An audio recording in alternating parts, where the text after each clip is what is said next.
Law of attraction అంటే ఏంటి, అది న్యూరో సైన్స్ ఎలా అవుతుంది, సైంటిఫికల్గా దీన్ని ఎలా ప్రూవ్ చేయొచ్చు, ఇంకా చెప్పాలంటే అసలు మన కోసం యూనివర్స్ ఎలా పనిచేస్తుంది, ఈ యూనివర్స్ మనం కనెక్ట్ అయ్యాలంటే ఏం చేయాలి. నేను చూస్తే అన్ని గ్రంథాల్లో లా ఆఫ్ అట్రాక్షన్ గురించి చాలా విషయాలు ఉన్నాయి సార్. కొన్ని థౌజండ్స్ ఆఫ్ వర్సెస్ నేను చూసాను బైబిల్, ఖురాన్లో, భగవద్గీతలో కంప్లీట్ చూస్తుంటే వేల references law of attraction.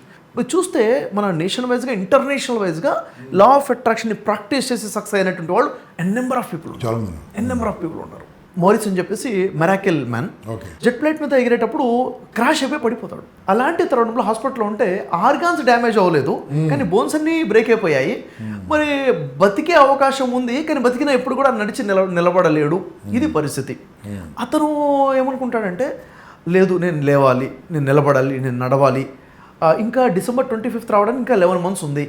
December 25th నా క్రిస్మస్ సెలబ్రేషన్స్కి నేను వెళ్ళి ఈ విధంగా సెలబ్రేట్ చేసుకోవాలి అనుకొని రోజు తనకు తాను అఫర్మేషన్స్ ఇచ్చుకుంటూ, విజువలైజ్ చేసుకుంటూ, మేనిఫెస్ట్ చేసుకుంటూ, దాన్ని నమ్ముతూ 11 months every day and evening practice చేయడం మొదలు పెడతాడు.